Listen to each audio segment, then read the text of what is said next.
নমস্কাৰ সকলোকে স্বাগতম জনালো মন্টু ডিফেন্স আসামলৈ আজি এটা নতুন বিষয়ৰ ওপৰত ভিডিঅ' লৈ আহিছো আপোনালোকৰ মাজলৈ আজি অলপ দিনৰ আগতে যি অসম আৰক্ষী কনষ্টেবলৰ যি ৰিজাল্ট ঘোষণা কৰিছিল তাত যিসকল পৰীক্ষাৰ্থী উত্তীৰ্ণ হৈছিল তেওঁলোকলৈ মোৰ ফালৰ পৰা অভিনন্দন থাকিল আৰু এইখিনিতে কিছুমান পৰীক্ষাৰ্থী সকলো দিশতে এটা ভাল নম্বৰ পায়ো চাকৰি পাবলৈ সক্ষম নহল কাটঅফতকৈ বহুত বেছি নম্বৰ পায়ো ৰৈ গৈছে এওঁতকৈ কম নম্বৰ পায়ো নিযুক্তি পাবলৈ সক্ষম হৈছে কিন্তু এওঁ অসম আৰক্ষী কনষ্টেবল লেভেলৰ পদবিলাকত পিটিএন পিএছটি ৰিটেন এক্সামত কাটঅফতকৈ বেছি মাৰ্কছ পায়ো হয়তো তেওঁ এতিয়া চাকৰি পাবলৈ সক্ষম নহল তেওঁ ওবিসি কাষ্টৰ হয় ওবিসি কাষ্টৰ একে ওবিসি কাষ্টৰ লয় কম নম্বৰ পায়ো নিযুক্তি লাভ কৰিছে এওঁতকৈ কম নম্বৰ পায়ো নিযুক্তি লাভ কৰিছে কিন্তু এওঁ এতিয়ালৈকে বৰ্তমান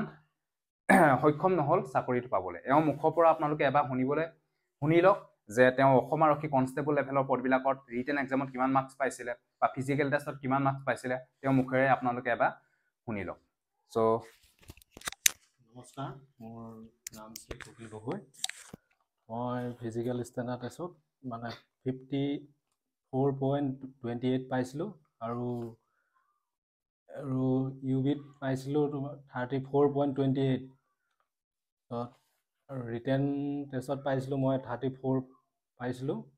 তাৰপিছত মই আনৰিজাৰ্ভ কেটেগৰীতে আছিলোঁ ফিজিকেল ষ্টেণ্ডাৰ্ড টেষ্ট আৰু এক্সাম দুইটা আনৰিজাৰ্ভ কেটেগৰীতে আছিলে মোৰ এ বি ইউ বি দুইটাতে মই চিলেকশ্যন হৈছিলোঁ আৰু ভাইভা দিবলৈ দুইটাতে নাম আহিছিলে এ বি ইউ বি দুইটাতে মই ফাৰ্ষ্ট প্ৰিফাৰেঞ্চ দিছিলোঁ ইউ বিত তাৰপিছত ছেকেণ্ড প্ৰিফাৰেঞ্চ দিছিলোঁ মই এ বিত তাৰপিছত মই ফাইনেল লিষ্টত মোৰ নামটো নাহিলে আৰু লগতে তুমি এই বিষয়ে কাবাক জনাইছা নেকি এই বিষয়ত মই জনাইছিলোঁ মই জিলা আয়ুক্ত ডিব্ৰুগড় জিলা আয়ুক্ত ছাৰক মই কথাটো জনাইছিলোঁ তাৰপিছত আকৌ জিলাৰ অধীক্ষক ছাৰকো জনাইছিলোঁ কথাটো জনোৱাৰ দিন হ'ল এতিয়ালৈকে মই একো ৰেছপন্স পোৱা নাই কথাটো মই কি কাৰণে নাপালোঁ মানে হেৰিটো ৰিজনটো মই জানিব বিচাৰিছোঁ মানে মোক কিহতনো বেয়া হ'ল মোতকৈ কম মাৰ্কছ থাকিয়ে চেম কেটেগৰী অ' বি চি কেটেগৰীয়ে লয় পাইছে মানে একেখন থানা অন্তৰ্গত খোৱাং থানা অন্তৰ্গতত মানে চেম কেটেগৰী অ' বি চি কাষ্টৰ লয় মোৰ সিহঁততকৈ মাৰ্কছটো মোৰ বেছি আছিলে মই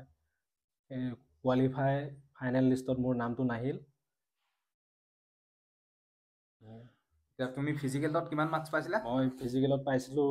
54.28 এবিট তাৰপিছত ইউবিত পাইছিলোঁ মই 34.28 এখন আপোনালোকে এবাৰ চাই লওক ফিজিকেলৰ লিষ্ট পাইছে ৰানিঙত 14.28 লংজাম্পতো তেওঁ এক্সিডেণ্ট মাৰিছে চিনাবাতো তেওঁ এক্সিডেণ্ট মাৰিছে টোটেল কিমান পাইছিলা 54.28 পাইছিলোঁ ফিজিকেল টেষ্টত 54.28 কনষ্টেবলৰ পাইছিল আৰু ইউবি কনষ্টেবলত 34.28 পাইছিল আৰু ৰিটেনত কিমান পাইছিলা ৰিটেনত মই 50 ভিতৰত 34 পাইছিলোঁ 34 পাইছিলে এইখন ওএমআৰ চিট আৰু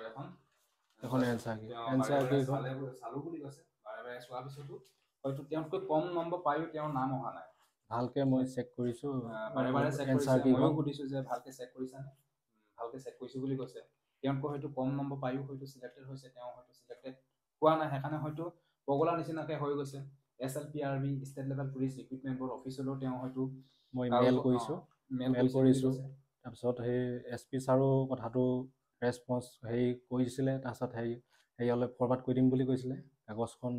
দিয়া দিন হ'ল এতিয়ালৈকে একো ৰেছপন্স অহা নাই কাটঅফতকৈ বেছি মাৰ্কছ পায়ো অসম আৰক্ষীত চাকৰি পাবলৈ সক্ষম নহল এওঁতকৈ কম নম্বৰ পাই অসম আৰক্ষীত চিলেক্টেড হ'ল সেইবাবে হয়তো তেওঁ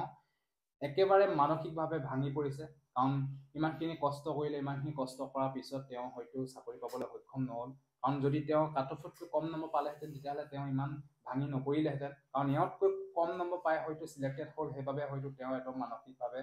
ভাঙি পৰিছে একেখন জিলা একেখন থানাৰ অন্তৰ্গতৰ কেণ্ডিডেটে হয়তো এওঁতকৈ কম নম্বৰ পাই চিলেক্টেড হৈছে কিন্তু এওঁ চিলেক্টেড নহ'ল সেইবাবে মোৰ ওচৰলৈ আহিলে এটা ভিডিঅ' বনাবলৈ সেইবাবে মই আপোনালোকৰ মাজলৈ এই ভিডিঅ'টো আপোনালোকৰ মাজলৈ আগবঢ়ালোঁ এই ভিডিঅ'টোৰ যোগেদি মই মাননীয় মুখ্যমন্ত্ৰী মহোদয়লৈ কাতৰ অনুৰোধ কৰিছোঁ, মানে এই বিষয়টোত যাতে গুৰুত্ব সহকাৰে মুখ্যমন্ত্ৰী মহোদয় লয় আৰু এটা সঠিক সিদ্ধান্ত দিয়ে,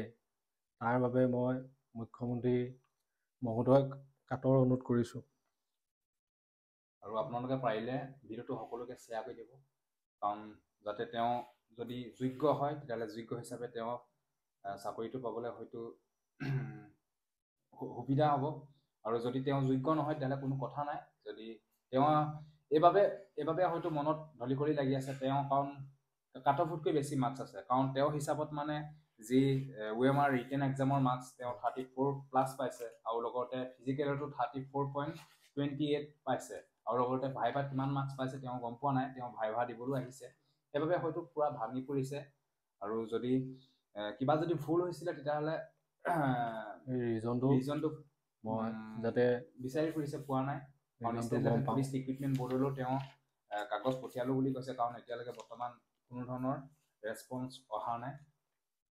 বাকী আৰু এইটোৱে আছিলে, আপোনালোকে পৰাপক্ষত ভিডিঅ'টো সকলোকে শ্বেয়াৰ কৰি দিব। ABN EB দিছিলে, আৰু যদি এনেকুৱা ধৰণৰ কাৰোবাৰ হৈছে তেতিয়াহ'লে আপোনালোকে তলত কমেণ্ট কৰি জনাব। তুমি অসম পুলিচৰ ABত কিমান নম্বৰ পাইছিলা টোটেল, ৰিটেন আৰু ফিজিকেল মিলাই পিনে টোটেল কিমান হ'বগৈ তোমাৰ? মই AB পাৰ্চেণ্টেজত মাৰিছিলে, ABত মই পাইছিলোঁ 124.46, তাৰপিছত UBত পাইছিলোঁ মই 68.28, আৰু ভাইভা মাৰ্কছটো ধৰাই নাই। মই সেইবাবে হয়তো তেওঁ পুৰা ভাঙি পৰিছে, কাৰণ ইমানখিনি মাৰ্কছ পোৱাৰ পিছত তেওঁ হয়তো চিলেক্টেড কিয় হোৱা নাই, সেইবাবে হয়তো তেওঁ ভাঙি পৰিছে। আৰু যদি কাৰোবাৰ এনেকুৱা ধৰণৰ হৈছে তেতিয়াহ'লে আপোনালোকে তলত কমেণ্ট কৰি জনাব, হয়তো কিবা মিষ্টেক হ'ব পাৰে। আৰু ভিডিঅ'টো আপোনালোকে সকলোকে যাতে শ্বেয়াৰ কৰি দিয়ক, তেতিয়াহে হয়তো গম পাব। যদি মিষ্টেক হৈছে তেতিয়াহ'লে তেওঁ